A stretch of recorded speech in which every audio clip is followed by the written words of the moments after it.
Hey everyone, Erica here from MacSales.com. In this episode, we're going to show you how to replace the main SATA drive in 21.5-inch iMac models from late 2012 through late 2015. There's a number of reasons why you may want to replace your machine's current drive. Your original drive may have failed and a replacement is necessary, or you may wish to simply upgrade your original factory hard drive to one with a higher capacity, better performance, or both.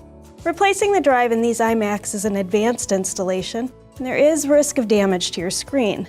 If you're unsure about completing this installation yourself, we highly recommend contacting a professional to perform the install for you.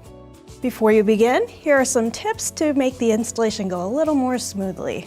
First off, we recommend you watch the video all the way through so you have a clear idea of the process. Next, but just as important, we recommend you make a backup of your existing data. For details on how to do that, you can check out the knowledge base at MacSales.com. This job requires a few tools: an iMac screen removal tool, 2 suction cups to assist with removal of the glass, a Torx T10 screwdriver, and the adhesive strip kit to reattach your screen. A nylon pry tool and a microfiber cloth for cleaning smudges off your screen is also recommended. Make sure you have all these ready beforehand, and to protect your computer, make sure you're working on a soft, static-free surface. And if you can, it's a great idea to watch the video on another device so you can follow along step by step. Once you're all set, we're ready to follow the instructions with our MacSales.com experts. The display on the iMac is held in place with an adhesive around the edges which you'll have to cut apart. This is a tricky process which runs the risk of cracking the display, so you'll need to be very careful. Starting on one of the lower corners, insert the screen removal tool between the glass and the chassis. Work along all the edges of the iMac, taking care not to push out on the glass. All we're doing is cutting the tape holding the display on, not prying the glass away. The process may take a little bit, and you may need to go over sections multiple times, so be patient.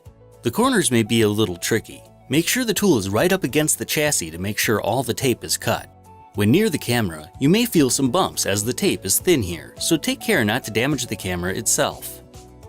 Continue around the iMac until you reach the other side.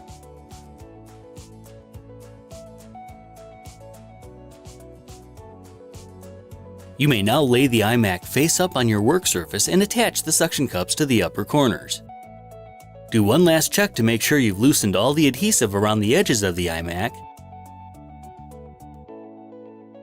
Then lift the glass partway up using the suction cups. Inside near the top, you'll need to detach 2 cables. For the first, simply slide it out of its socket by its tabs. For the second cable, first lift up on this plastic tab to unlock the connection. Then slide the connector out. You can then angle the display the rest of the way up and remove the adhesive holding the bottom of the display. Simply grab the tab on each side of the screen and slowly pull it towards the center until it comes free.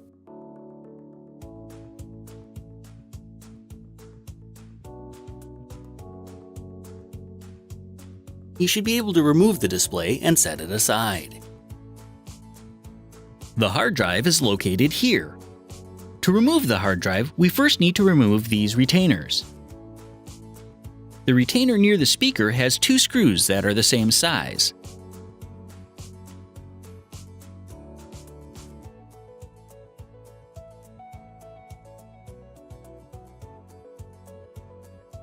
The retainer next to the fan has 2 different size screws.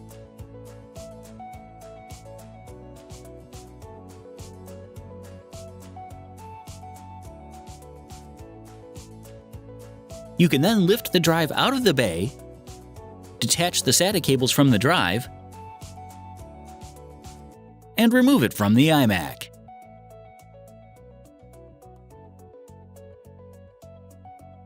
We can install any 2.5-inch SATA drive, whether it's platter-based or an SSD. For this installation, we're going to use a platter-based drive. If you're installing a 7mm drive, you'll likely need to add a spacer so the drive fits snugly. This spacer is usually included with most quality SSDs. We'll need to transfer the rubber sleeve from the original drive to the new one. Simply peel the sides of the sleeve away from the drive and slide the end caps off.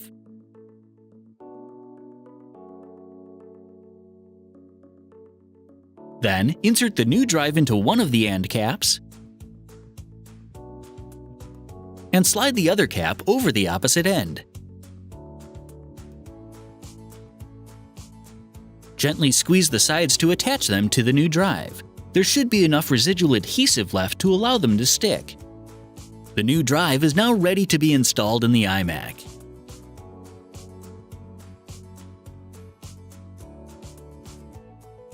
Attach the SATA cables to the new drive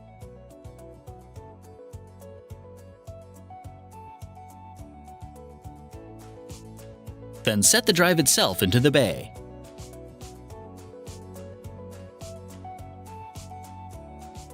Place the drive retainer with the even edges into place and secure it with the two medium-sized screws.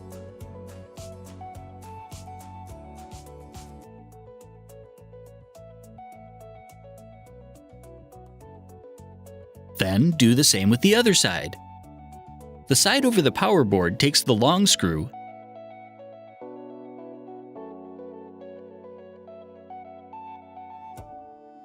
and the smallest screw goes in the remaining hole.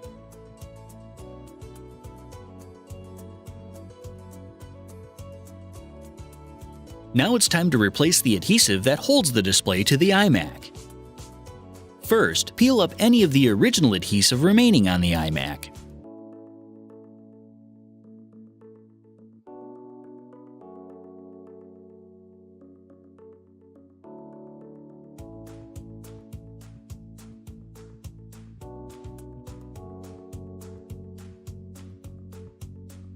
Then do the same on the display itself.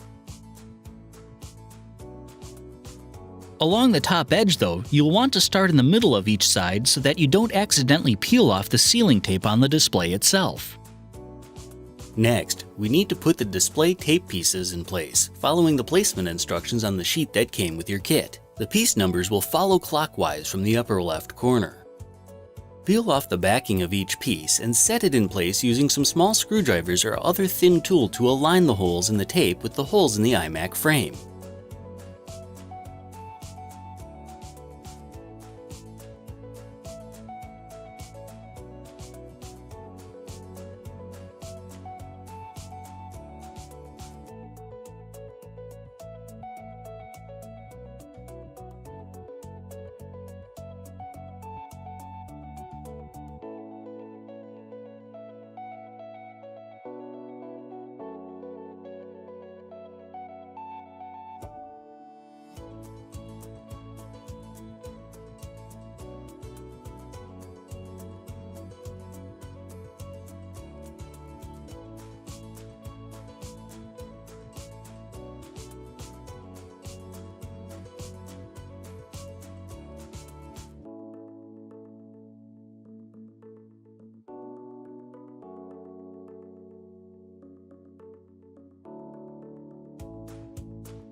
Once you have all the pieces set, you can then peel off the backing on the other side to expose the adhesive that will attach the display.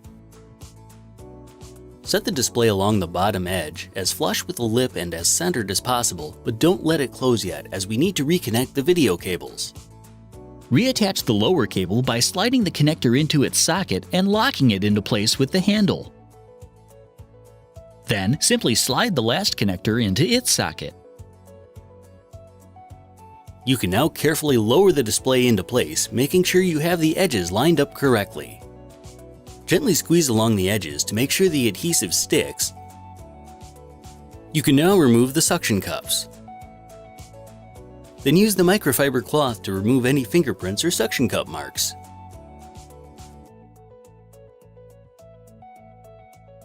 Well, we're all done. Now that your iMac is back together, you can reinstall your OS and transfer your data to the new drive. If you need help with that, check out the knowledge base on our website. For more installation videos, a variety of memory, storage accessories, and more, visit macsales.com.